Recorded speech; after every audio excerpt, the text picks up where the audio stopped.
You know what? It's actually really nice to just stop an episode, have a drink, and then come back, because there's a lot of other stuff I wanted to say that I hadn't said. Hello, everybody, and welcome to another episode. A couple of things. I was mentioning, I can't remember, I was rambling about something to do with, like, the lore of the game, and that they didn't really need much reason to add much lore. Somebody mentioned that there's actually an extras folder in your install directory, and when you look in it, it's got, like, a world map of Grimrock on there.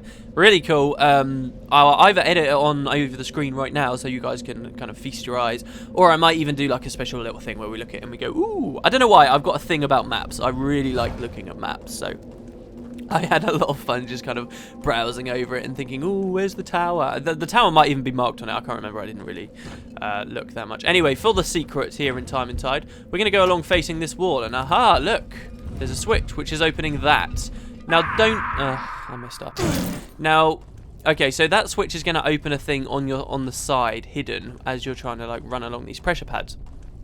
Don't try and go through that your first time, though, because the door takes so long to open after you found the hidden switch. It takes so long to open that the truth is it will get you killed anyway, because you're not going to have enough time. So what I like to do is do one pass through the puzzle and either fall like a dumbass like I just did, or actually get through safely.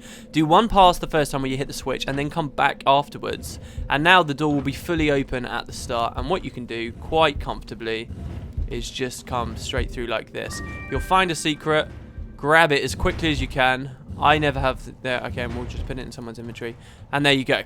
And then that explains what that little side door there was, and that's another secret of the floor. So this is a Chichen mask, light armor.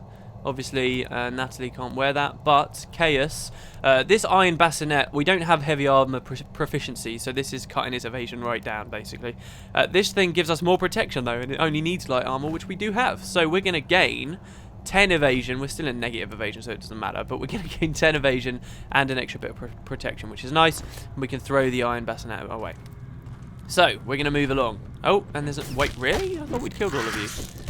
So we're coming back into this little room here with all of these things, and we can progress. By the way, oh, he's not here anymore. You know that kind of skeleton guy that was here in the last episode? I don't know why. I think he seems to always be there, no matter what way, like what angle in you go, and I can never really get at him and kill him. At least that was my experience just now. Anyway, so we've done one of these. We've got a scroll. Not entirely sure how it works. Some of you might have ideas already, but we've done the first one. Let's do the second one, which is the Beast Gardens and Menagerie. And this one sounds a bit violent and scary. In truth, it's not. Okay, so first we get a tiny little puzzle that... Actually, let me remember. Oh, no, okay, yeah. First we get a tiny little puzzle. We got this button which opens the gate, but at the same time it also fires an ice bolt out of this guy's face, which lands in this, which closes the gate. So it tries to open, but then it closes before you can get through. Very simple. Hit the switch, obstruct it. Obstruct the thing so that the gate can open up. Lovely. Okay, and now we're in the menagerie, I suppose. What we've got is some cells. We've got enemies in here that... How have I lost more bolts? Where are my quarrels going? What we've got in here, that's actually kind of worrying. I really want all of my quarrels here, but I seem to have lost 2. 1 second, I'm just going to go look for them, guys. 1 sec. There we go. They were, I don't know, they seem to... I fired them into that bat earlier, and they seem to have just... like stayed there instead of automatically being picked up. Okay, so yeah, we've got this room here in the Beast Menagerie. And there's a load of enemies in here that just never stop respawning. This took me a while to figure out on my first playthrough. We've also got a couple of little alcoves which can give us... There's a Blood Drop Blossom, which is nice, obviously, for energy. That's kind of a big part of playing a Fire Mage, as far as I can see. If you're going to want lots of kind of energy potions, that's the only time you'd ever really want to use them. But as you can see here, there's always going to be 3 of these guys. There's a note here, which we can have a read in peace. Oh, God, I'm actually being surrounded here. Oh, hello. Okay, hold on. There's no point fighting these guys to give yourself a little bit of time to read stuff, because they'll always just keep respawning. So what we're going to do is have a quick read of this. Oh no, okay, so this is just a map. This is actually a really weird note. I got stuck in here on my first time ever playing through, and I thought this was the key to it, and I just couldn't understand it. Can you see how that looks like a slime of some kind? I think it's in reference to the slime thing, which is up here, very close to where we currently are. as you'll notice. But oh, hello. But I don't know. It's very weird. There is a secret in this room which I'm about to show you, but I can't see how that note kind of relates to it, and you'll all get to see for yourselves in just a second. I don't know why when I'm filming I always left click instead of right click. Okay. So let's pick that stuff up. Right, we've got these little cells. One of them, they can all be opened by hidden switches. Two of them have got torches in and one of them don't. So go in the one that doesn't have a torch in it, and you can get in there by killing the things that are all over the damn place. You can get in there by a hidden switch that guy is currently standing in the way of. Oh god, I'm actually a little bit scared. They're all over the place. So come in, and when you come in, you're going to stand on this pressure pad, which is going to close it down and actually keep me safe here.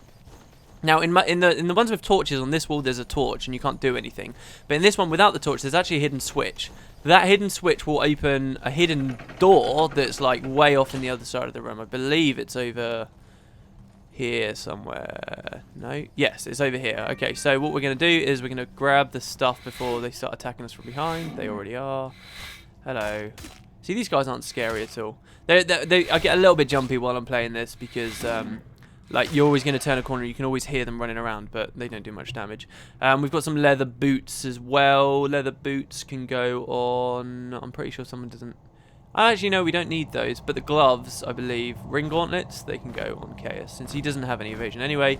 And now we can give these with some more protection to one of our backline people who don't have gloves yet. So Liz can have those, because Arachnia is relying on evasion anyway. So there you go, that's the secret in here. Now to actually progress, you'll see that there's a door on the far side of the room, but there's no whole key slot, there's no switch, nothing.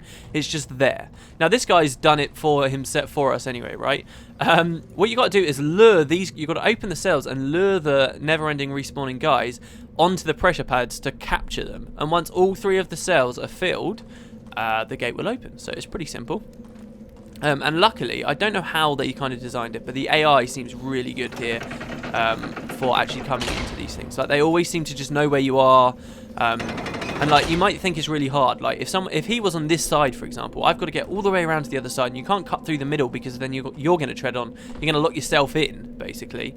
It's like really kind of, you'd think it would be very annoying, but actually I have a very easy time of dealing with this. So all we've got to do is hunt down the last guy now. There he is. So he's over here. He's going to spot us. No, please spot us. Hello, hello. I always feel bad attacking them in this because I'm just going to cage them up.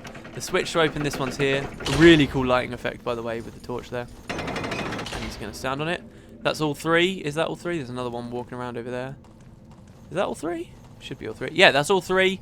There's still one that spawned, but we can progress through. Okay, and our torch is going out, and I have something awesome to show you guys. So do you remember Arachnia's got all of these spells? Let's let it go out.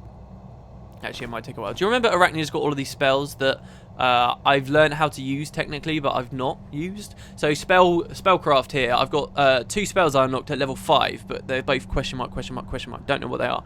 And Earth Magic, we didn't know what one of them was, but that was the Poison Arrow spell, which I suppose I can do again now.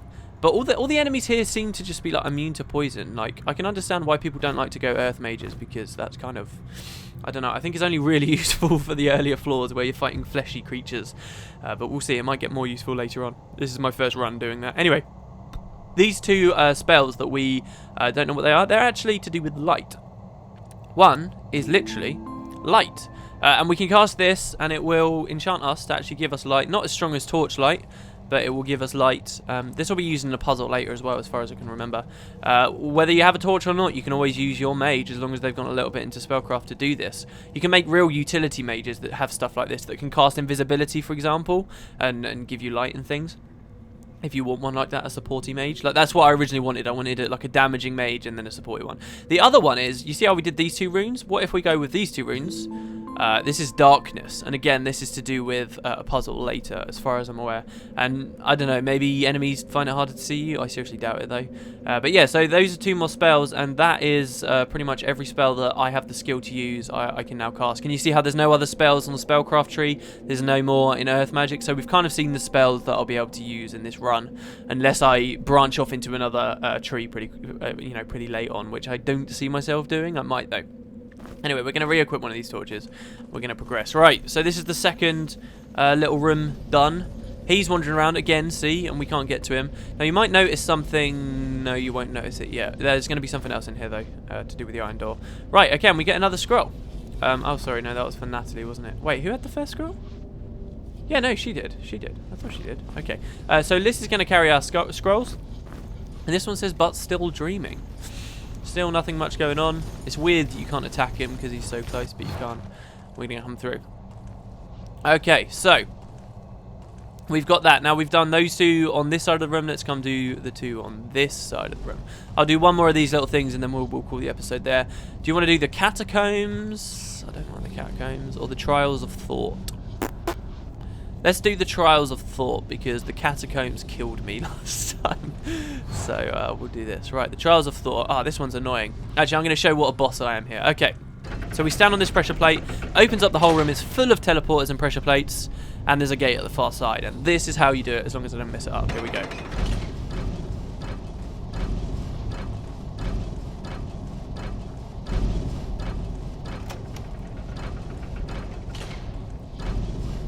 Crap! Oh, no.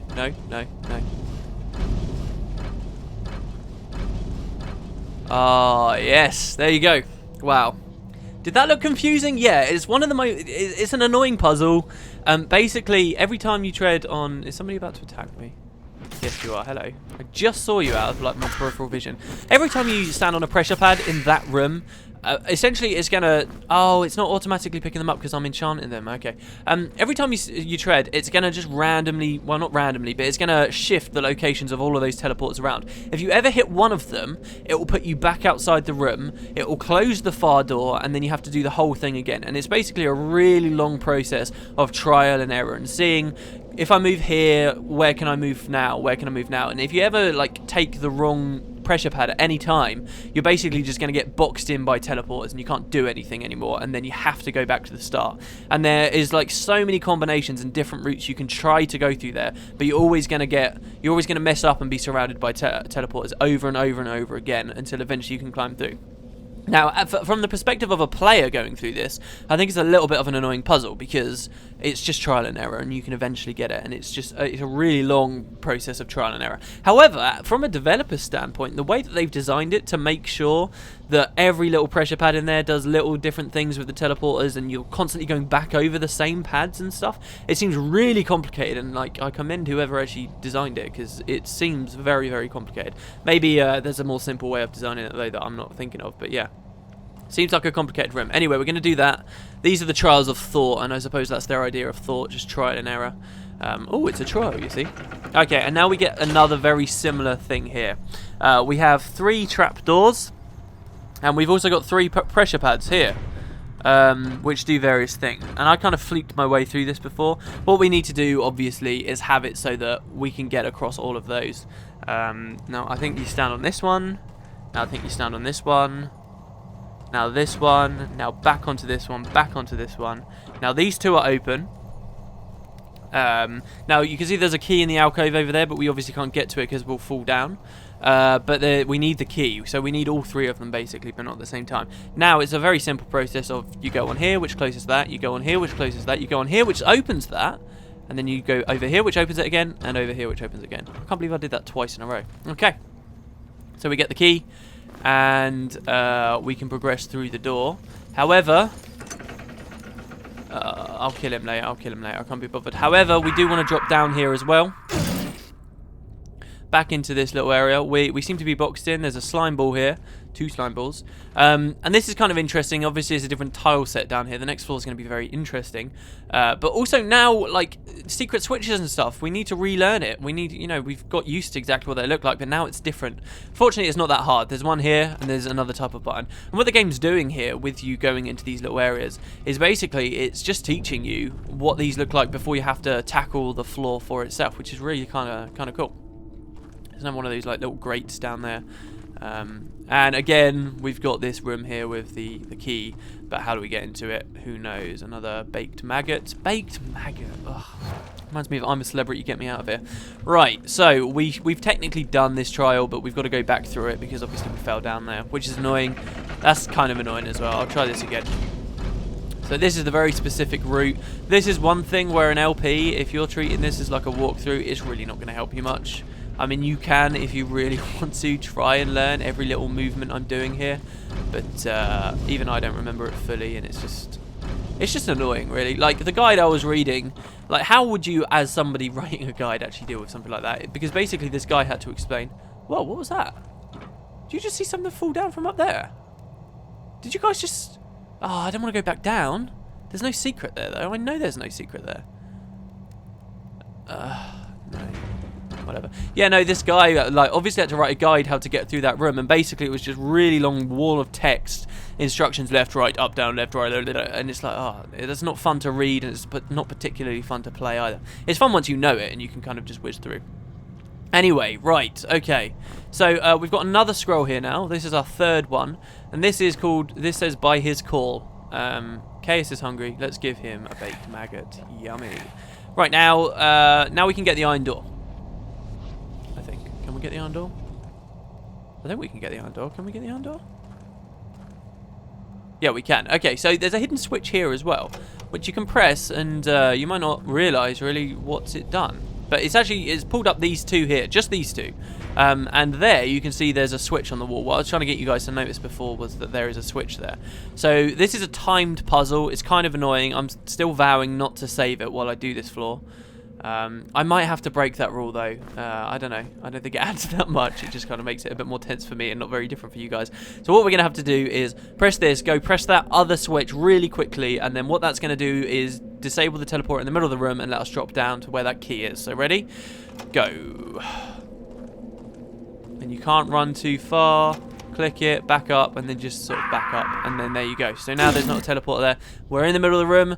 We've got the gear key, huzzah. We've got this, lovely. And let's go claim our prize. Cannot wait. This is a really, holy shit. Oh yes, okay, so I looked at that slyly in the other episode. I don't know if you guys saw. We start to get attacked by crazy stuff. That starts. This is a really weird enemy because you don't see it many places like for a long time, so it just like freaks you out because it exists, and you've just got to kind of deal with it. Particularly good on this guy is the earth spell because you can just do this and keep him out, and he won't really be able to attack you, but he's going to keep getting damaged by the spell. This guy inflicts a new status condition on us known as paralyzed, and concerned about losing my bolts again. Paralyzed basically means you just can't do anything anymore. Both of you know, after you've just attacked, you have to wait that like they get grayed out. It's that precise thing. Kind of annoying. And he'll probably paralyze the two guys on your front line as well. Oh yes, look at all these corals that I'm losing. No, I've still got all of them. So he's probably going to paralyze a lot of people. Particularly the guys on your front line, so you can just use your backline people to attack him. But now it kind of sets you on edge, or if you were playing it would set you on edge, and if you didn't know what was coming it would set you on edge, because now all of these little grates suddenly start freaking you out because crazy tentacle monsters could come out and attack you, which is always fun, isn't it?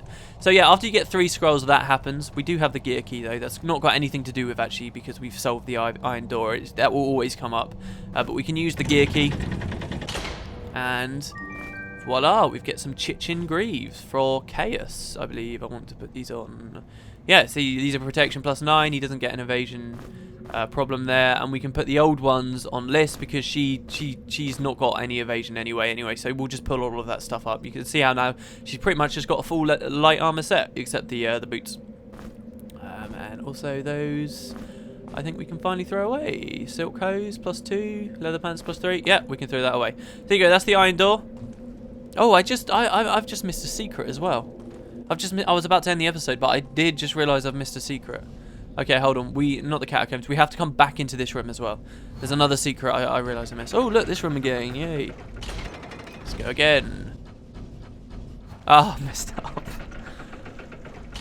Ah, it was only a matter of time.